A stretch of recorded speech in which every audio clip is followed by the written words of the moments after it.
حضرت مرزا مظہر جان جانا فرماتے ہیں کہ بارش ہوئی تھی تازی تازی، دلی میں تازی تازی بارش ہوئی تھی. ایک بابا لکڑی کے جوتے پہنے کھڑا ہوں، اللہ اللہ اللہ، اسی کسے دے کچھ بھی نہیں لگ دے، نہ کوئی ساڈا دردی. بابا مست ہو کے جا رہا، اللہ اللہ کرتا جا رہا. ایک طوائف اپنے کوٹھے سے اتر کے تو سیڑھیوں پہ بیٹھی تھی، ساتھ اس کا یار بھی بیٹھا تھا. بابا اپنی مستی میں جا رہا تو بابا جی کے پیروں سے کچھ مٹی اڑی تو اس عورت کے کپڑوں پہ پڑ گئی. پرواہ نہیں، بزرگ گزر رہے. وہ یار اس کا دوڑا ہوا آیا، اس نے آ کے تھپڑ مارا. کا خیال نہیں سارے اس کے کپڑے آلودہ کر دیے، تو کدھر تیرا دماغ نہیں ٹھیک؟ بابے نے نظر اٹھائی، کہا بیٹے میں نے دیکھا نہیں، چل اللہ تیرا بھلا کرے، تو نے بدلہ لے لیا. بابا جی چپ کر کے وَإِذَا خَاطَبَهُمُ الْجَاهِلُونَ قَالُوا السَّلَامَ، چپ کر کے گزر گئے. ٹھنڈ کا موسم تھا، بارش تازہ ہوئی تھی، حلوائی دودھ کاڑ رہا تھا. اس نے بٹھایا بابا جی کو پھٹے پہ، پیالہ پکڑا، دوڑ کے آگے بڑھا. بزرگ آ گئے، آئیے بیٹھیے. دودھ کا گرم گرم پیالہ شکر ڈال کے دیا. بابا جی نے دودھ پیا، پھر نظر جھکی، پھر رنگ بدلا. کہنے لگے مالک تو کتنا بے نیاز ہے، کہیں تھپڑ مرواتا ہے، کہیں دودھ پلاتا ہے. تیری بے نیازی ہے نا، ادھر تھپڑ مروایا، یہاں دودھ پلایا، تو ہی جانتا ہے تیرے رنگ کیا ہے. ابھی بابا وہیں بیٹھا تھا، دوڑے آئے پیچھے سے لوگ، شور ہوا. بابے کو دبوچ کے وہاں لے گئے جہاں اس نوجوان نے تھپڑ مارا تھا. کہا تو اللہ کا بندہ ہے، اللہ کے بندے بد دعا تو نہیں دیتے. ہوا کیا؟ کہا تو نے بد دعا دی ہے؟ کہا نہیں دی، بات بتاؤ. کہنے لگے اس نے تجھے تھپڑ مارا ہے، چھت پہ چڑھا ہے، پیر پھسلا ہے، گردن کے بل گرا ہے، منکا ٹوٹ گیا، مر گیا ہے، تو نے بد دعا دی ہے. بابا جی کہنے لگے یار میں نے تو دوسرا لفظ بھی نہیں کہا، بھلا ہو کہہ کے گزرا ہوں، میں نے نہیں بد دعا دی. کہا تو نے دی ہے تبھی تو مر گیا. کہا نہیں دی. کہا بابا تو بزرگ آدمی ہے، سچ بول. تو بابا جی کہنے لگے سچ سنو. پھر میں آ رہا تھا، میرے پیروں سے مٹی اڑی، اس کے یار کے کپڑوں پہ پڑی، اسے برا لگا، اس نے مجھے مارا. جب اس نے مجھے مارا تو میں کوئی لاوارث تو نہیں تھا، جب اس نے مجھے مارا تو میں کوئی لاوارث تو نہیں تھا. مجھے دشمنوں نہ چھیڑو، میرا ہے کوئی جہاں میں ابھی پکار لوں گا، نہیں دور ہے مدینہ. اس نے مجھے مارا تو میں کوئی لاوارث تھا کہ میرا بدلہ کوئی نہ لیتا. اس نے مجھے مارا ہے تو میرے یار کو برا لگا تو اس نے اسے مار دیا ہے، میری تو غلطی کوئی نہیں. یاروں کا جھگڑا ہے، یہ تو دوستوں کا جھگڑا ہے، یہ تو یاروں کا جھگڑا ہے، کوئی غلطی نہیں میری، کوئی غلطی نہیں. خش خش جنہ قدر نہیں میرا، اے میرے صاحب نو وڈیاں، میں تے گلیاں دا روڑا کوڑا، میں گلیاں دا روڑا کوڑا. مینوں محل چڑھایا ہے سائیاں، مینوں محل چڑھایا ہے سائیاں. فرمایا اس نے مجھے لاوارث سمجھا تھا کہ تھپڑ مار کے گزر جائے، میرا کو پوچھے گا ہی نہیں. میرے رسول پاک علیہ السلام کے بارے میں رب فرماتا ہے ابھی میں تو تیرے ہوتے ہوئے کافر کو سزا نہیں دیتا کہ تو موجود ہے. یاد رکھیں حضرت فضیل بن عیاض فرماتے ہیں ایک جوان تھا، مسجد میں آیا، لوگوں سے کہنے لگا روٹی کھلاؤ. کسی نے توجہ نہ کی. اس نے کہا میں رب بتانے والا ہوں، میری طرف دیکھو تو صحیح. کسی شخص نے خیال ہی نہ کیا. پھر اس نے کہا یار تھوڑا سوچو. نمازیوں سے کہا، اہل علاقہ سے کہا، انہوں نے کہا تیری طرح کے بڑے درویش دیکھیں. مسجد کے محراب میں وہ رب کریم کا بندہ انتقال کر گیا. جب فوت ہو گیا نا، لوگوں کا مزاج ہے بیمار کو دوائی نہیں دیتے، جنازے پہ وقت پہ پہنچ جاتے. جب کوئی گر رہا ہوتا ہے تو سہارا کوئی نہیں دیتا، جب کوئی گر جاتا ہے، ٹانگ ٹوٹ جاتی ہے تو تیمارداری کو زمانہ پہنچ جاتا ہے.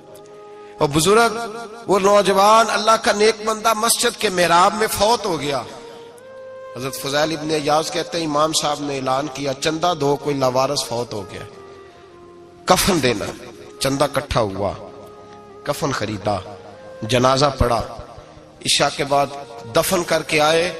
فجر کی نماز کے لیے جب امام اور مؤذن مسجد میں آئے تو چیخیں مارنے لگے، تڑپنے لگے.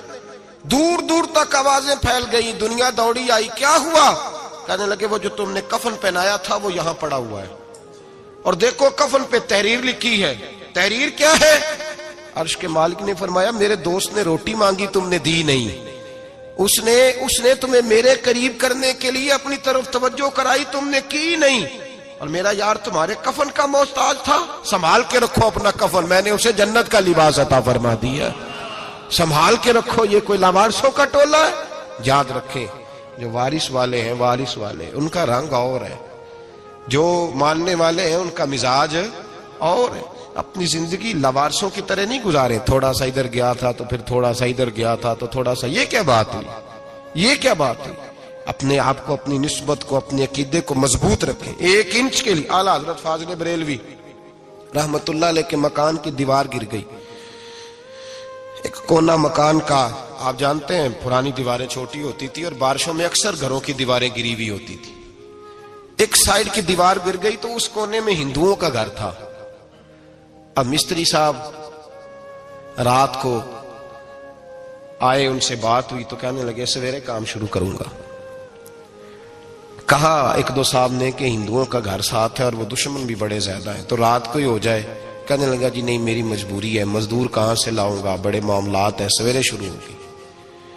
اب رات کو مولانا ظفر الدین بہاری علیہ رحمہ کہتے ہیں بچے مدرسے کے، باقی سارے لوگ، سب کو جمع کیا گیا، چونکہ اس طرف سے تھوڑا خطرہ تھا ہندوؤں کی جانب سے۔ کہا جناب یہ بڑے دشمن ہیں اسلام کے، تو اس طرح کرو کہ 2-3 بچوں کی ڈیوٹی لگائیں یا کچھ لوگوں کی یہاں رات کو پہرا دیا جائے، ٹھنڈ بھی بڑی زیادہ تھی، کھڑا ہونا بھی مشکل تھا۔ اعلیٰ حضرت رحمت اللہ علیہ عشاء کی نماز کے بعد جلدی حجرہ خاص میں تشریف لے جاتے تھے۔ اس رات جب دیکھا نا باہر شور ہو رہا ہے تو اسی طرح سر پہ ایک رومال لپیٹا تو باہر آ گئے، کہنے لگے کیا شور ہے؟ کہ حضور سردی ذرا زیادہ ہے تو یہاں کسی کی ڈیوٹی لگانی ہے پہرے کی۔ 2 منٹ خاموش رہے، پھر فرمانے لگے کوئی ضرورت نہیں، جاؤ سو جاؤ سارے جا کے، کوئی ضرورت نہیں، جاؤ اپنے اپنے گھروں کو، کوئی حاجت نہیں، پہنچ جاؤ۔ کہا حضور مہربانی کرے، وہ طے ہونے لگا تھا۔ فرمایا میری وجہ سے کیوں کوئی ساری رات بیدار رہے، جاؤ تمہیں کہا نا آرام کرو۔ لوگ سو گئے۔ صبح فجر کی نماز پڑھ کے اعلیٰ حضرت رحمت اللہ تعالی علیہ جب سیڑھیاں اتر رہے تھے رضا مسجد کی، تو وہ جس ہندو کی جانب سے زیادہ خطرہ تھا وہ سیڑھیوں پہ بیٹھا تھا، مسجد کی سیڑھیوں پہ۔ سب لوگوں کی توجہ ہو گئی، کہنے لگا مولانا میں کلمہ پڑھنے آیا ہوں، مجھے کلمہ پڑھا کے مسلمان کر دیں، میں کلمہ پڑھنے آیا ہوں، مسلمان کریں۔ لوگوں کی توجہ، اعلیٰ فرمانے لگے نہیں ابھی تو انتظار کر، تھوڑی دیر کے اچھی طرح سوچ لے، جذباتی فیصلہ نہ کر کہ تو آ رہا ہے۔ یہ کہہ کے جب 2 سیڑھیاں نیچے اترے اس کے پاس سے تو اس نے پیر تھام لیے، کہنے لگا اب ایسے تو نہ کرو، رونے لگا۔ اعلیٰ حضرت رحمت اللہ نے کلمہ پڑھایا، کچھ باتوں کی نصیحت فرمائی، تشریف لے گئے۔ گھیرنے والے گھیر کے بیٹھ گئے، کہنے لگے ہمیں بھی بتا بدلہ کیسے ہے۔ کہنے لگا دیوار گر گئی، آدھی رات کے وقت، آدھی رات تک انتظار کرتا رہا، پہرے دار کوئی نہیں، تو 2 تلواریں لے کر جب میں ان کے مکان کی جانب بڑھا، میں نے کہا آج گردن کاٹوں گا اور کاٹ کر کے نکلوں گا۔ کہتا ہے جب میں قریب آیا تو 2 شیر کھڑے تھے، اوپر سے پلٹ کے آیا تو پھر کھڑے تھے، ادھر سے پلٹ کے آیا تو پھر کھڑے تھے۔ فرماتے ہیں میں 2 گھنٹے کے بعد آیا تو پھر پلٹ کے کھڑے تھے، میں پھر 1 گھنٹے کے بعد آیا، سحری کا وقت ہو گیا تو پھر پلٹ کے کھڑے تھے، اب میں ڈر کے بھاگا۔ کہتے ہیں فاضل بریلوی نے اپنی کھڑکی سے منہ باہر نکالا، کہنے لگے اور کتنا تجربہ کرے گا، مجھے تو لاوارث سمجھتا ہے، لاوارث ہوں میں، اور کتنا تجربہ کرے گا، بس کر مان جا۔ میں نے کہا حضور یہ کون ہے، مجھے بتائیے تو صحیح یہ کون ہے۔ تو کہنے لگے میں نے ساری زندگی رسول اللہ کی عظمت کا دفاع کیا ہے، ساری زندگی غوث اعظم کے نعرے لگائے ہیں، ابھی تو یہ مدد صرف غوث پاک جیلانی کی بھیجی ہوئی ہے، ابھی تو غوث اعظم کی بھیجی ہوئی مدد ہے، مولا علی ابھی پیچھے ہیں، 2 جہاں کے محبوب ابھی اس سے پیچھے ہیں، وہ تو ابھی پیچھے ہیں، پیچھے کھڑے ہیں کہ ضرورت پڑی تو ہم بھی تیار بیٹھے ہیں۔ او بھائی آج رواج ہو گیا، رواج، میں نے 2-4 دن پہلے بھی کہا تھا، لوگ کہتے ہیں نہیں کوئی نہیں ضرورت، سامنے سارا کچھ نظر آ رہا ہے۔ او خدا کے بندو یاد رکھو، نسبت ہے بڑی چیز، جانے تو دو میں اگر کسی کو نسبت میسر آ گئی نا، نسبت، خالی دامن ہی مل گیا، تیرے ہاتھ میں کچھ ہے تو ہونی چاہیے نا، خالی دامن ہی تجھے کسی کا میسر آ گیا تو بچ گیا۔ اپنی نسبتوں کی حفاظت کریں، ان کو مضبوط کریں، ان پر محنت کریں، ان پر توجہ رکھیں۔ یہ نسبت جو ہوتی ہے نا، نسبت، یہ دیکھیں نا ایک گتا ہے، عام کتاب کو لگا ہوا ہے تو جہاں مرضی رکھ دو، اس کی کوئی قدر نہیں، لیکن جو گتا قرآن مجید کو لگ گیا ہے اس کو بغیر وضو چھونا جائز ہے۔ ایک پٹھے پہ اینٹ بنی ہے جو باتھ روم میں لگ گئی، وہاں بغیر جوتے کے جایا نہیں جا سکتا، اور جو مسجد میں لگ گئی وہاں جوتے پہن کے جایا نہیں جا سکتا. یہ نسبت ہے بڑی چیز. اگر میسر آئے نصیب ہو اپنی نسبت کو مضبوط کر کے رکھا کریں, اس کی جولانی کا مظاہرہ کیا کریں. اس نسبت میں روز توانائی آنی چاہیے. میں آپ کو بڑی ذمہ داری کے ساتھ ایک بات بتاتا ہوں تجربے کی. ہمیں جتنا کسی نے آ کے کہا ہے نا نسبت کے خلاف, ہماری نسبت اس سے زیادہ مضبوط ہوئی. ہمیں جتنا کسی نے آ کے کہا ہے نا جی آپ کو کیا ملا, آپ کو کیا ملا, تو ہم نے اتنا کہا یا جیسے جیسے تو کہتا جاتا ہے ہماری تو نسبت میں اضافہ ہوتا جاتا ہے, ہمارا تو مزاج بدلتا جاتا ہے. روز ایک نیا پردہ کھلتا ہے, روز ایک نیا رنگ واضح ہوتا ہے, روز ایک نئی توانائی. ابھی تھوڑے دن کی بات ہے, ایک مولانا شرف الدین صاحب ہے, مفتی صاحب, میرے حضرت صاحب کے مرید ہوئے. مفتی تھے, عالم آدمی تھے, سرکار تاج الشریعہ, ہمارے شیخ سے بیعت کی. اب ہمارے حضرت صاحب کا اس وقت حال وہی ہے, وَرَأَيْتَ النَّاسَ يَدْخُلُونَ فِي دِينِ اللَّهِ أَفْوَاجًا. اب فوجوں کی فوجیں لوگ آتے ہیں. ہم نے دیکھا ہے صرف خالی مرید ہونے والے بار سینکڑوں کی تعداد میں ہزاروں لوگ بیٹھے ہیں کہ صرف بیعت اتنا کہہ دیں ہم نے قبول کیا. اس عالم میں, اور جہاں حضرت صاحب کا اعلان ہو جائے کہ تشریف لا رہے ہیں, وہاں لاکھوں کا مجمع جمع ہو جاتا ہے اور ایک جھلک دیکھنے کو لوگ ترستے رہتے ہیں. یہ کیفیت ہم نے دیکھی. وہ دور گزر گیا, کبھی ایسا بھی ہوتا تھا ایک میں ہوتا تھا, ایک تو ہوتا تھا, اور تیسری تنہائی ہوتی تھی. وہ دور بیت جاتا ہے, وہ لمحے کسی کسی کو نصیب آتے ہیں. حضرت کا وہ مولانا شرف الدین صاحب کہتے ہیں مرید ہوا, تو مرید ہوا مجمع میں, رسی حضرت پھینکتے ہیں یا چادر پھینکتے ہیں تو پکڑ کے مرید ہوا, تو ساتھ ساتھ اور چادریں باندھی تھی, لوگوں نے پکڑی ہوئی تھی. ایک مولانا, میں جب بیعت ہو کے آیا ان کو بتایا تو مجھے کہنے لگے یار تو ایسی جگہ مرید ہو گیا جو تیری بات بھی نہ سن سکیں, جن کو تو دکھڑا بھی نہ سنا سکے, جو مصروف ہی بڑے رہتے ہیں, کہاں مرید ہو گیا تو. ایسے پیر کا بیعت ہوتا جہاں تو جاتا, وہ تیرے پاس آتے, گفتگو ہوتی, بات چیت ہوتی. کہتے جب انہوں نے مجھے بہت زیادہ قائل کیا نا, بہت زیادہ, تو میں نے ارادہ کر لیا, میں نے کہا بات ٹھیک ہے, بیعت کہیں اور ہونا چاہیے تھا.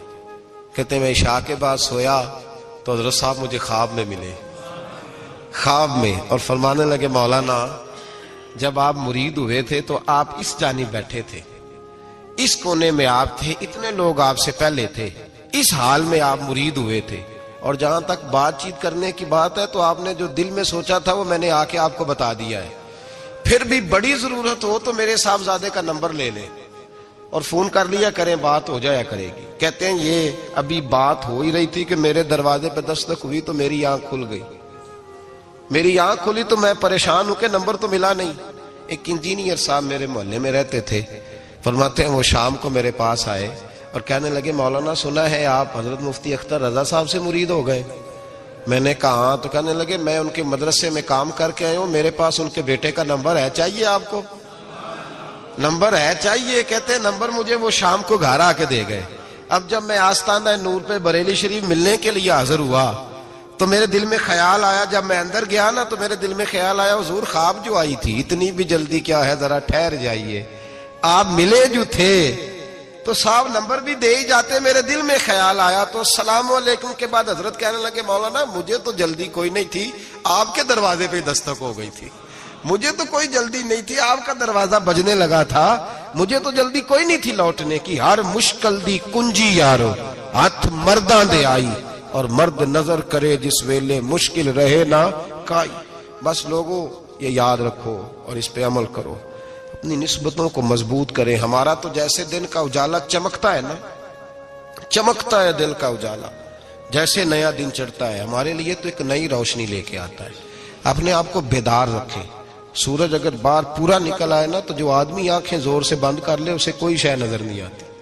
پورا سورج نکلا ہوا بھی ہو, سورج اسے نظر آئے گا جس کی اپنی آنکھیں بھی کھلی ہوں گی. تو آنکھیں نہیں کھول رہے, تو آنکھیں نہیں کھول رہے, آنکھیں, یہ شکوہ آنکھیں نہ کھولنے کا ہے, آنکھیں نہیں کھول رہے تو سورج کیسے نظر آئے گا. بات ذرا سخت ہے پر چلو آپ میرے عزیز ہیں, کر جاتا ہوں. ملا رومی رحمت اللہ تعالی علیہ فرماتے مجھ سے ایک شخص نے کہا کہ نبی پاک صلی اللہ تعالی علیہ وسلم اگر سراجم منیرہ ہے تو نظر کیوں نہیں آتے؟ تو میں نے کہا الو اگر آنکھیں بند کر لے تو اسے کوئی شے نظر نہیں آتی. آنکھیں بند کر لے تو اسے کوئی شے نظر, تو آنکھیں تو کھولنا, آنکھیں کھول. یہاں میں اپنے کمرے میں یوں پردہ آگے کر کے لائٹ بند کر کے باہر شور مچاؤں, سورج کوئی نہیں, سورج کوئی نہیں, تو مجھے کوئی بندہ کہے گا پاگل, اس طرح کر, باہر نکل, ادھر آ تجھے دکھاؤں سورج ہے کہ نہیں، تیری تو اپنی آنکھیں بند ہے۔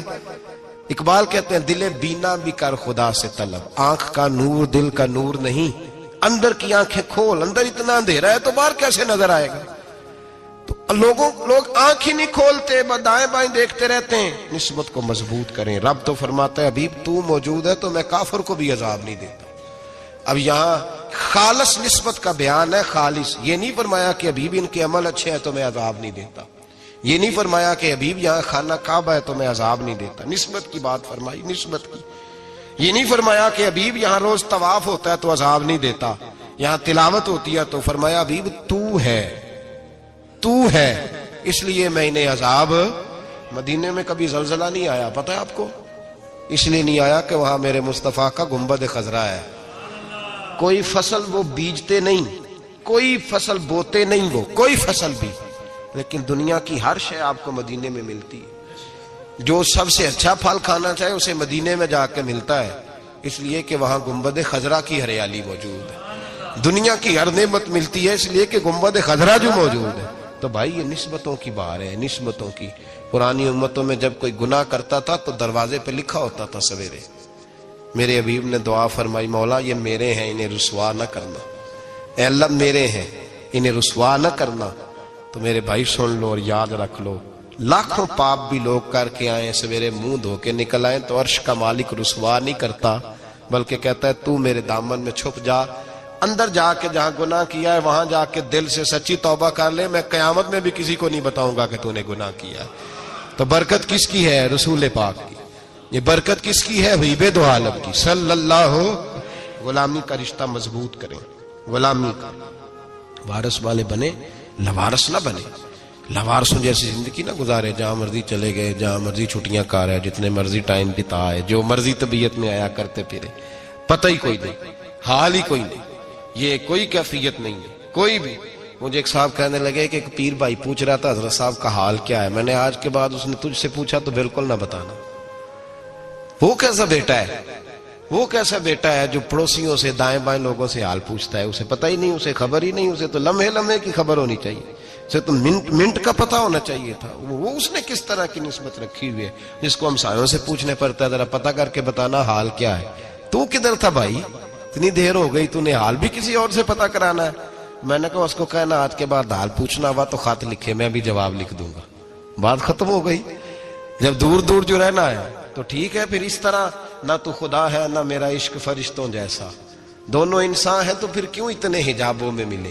اور اس نے کہا تھا اب کہ ہم بچھڑے تو شاید کبھی خوابوں میں ملے، جیسے سوکھے ہوئے پھول کتابوں میں ملے۔ ایسا کام نہ کریں کہ وہ انداز ہی بدل جائے، اپنے آپ کو، اپنی نسبتوں کو مضبوط کریں۔ اللہ تبارک و تعالیٰ سے دعا اور التجا ہے کہ اللہ کریم ہمیں نسبتوں کی مضبوطی عطا فرمائے، اور اللہ تبارک و تعالیٰ ہمیں یہ توفیق دے کہ ہم سمجھ جائیں اس بات کو کہ اصل بات ہے کیا، اور اصل کی مضبوطی کتنی ضروری ہے، اصل تک پہنچنا کتنا ضروری ہے۔ اور یہ بھی یاد رکھیں، اماں جب ناراض ہوتی ہے نا، جب اماں ناراض ہوتی ہے تو کہتی ہے بس نکل جاتا، فٹافٹ نکل جاتا، دوڑ جا، کوئی تعلق نہیں۔ ابا بھی کہتا ہے آج آیا تو ٹانگیں توڑ دوں گا، حال ہی کوئی نہیں۔ اور وہی بیٹا جا کے 2 منٹ پیروں میں بیٹھتا ہے، کہتا ہے اماں تجھے پتہ ہی نہیں میں کتنی ٹینشن میں تھا۔ تو وہی اماں باہر نکل کے پہلے بڑھ کے مار رہی ہوتی ہے حد کر دوں گی، پھر وہی اماں کہتی ہے بڑا پریشان ہے بیچارہ۔ یہ کیفیت ہے، اپنے آپ کو صحیح کریں، اپنی نسبتوں کو مضبوط کریں، احکامات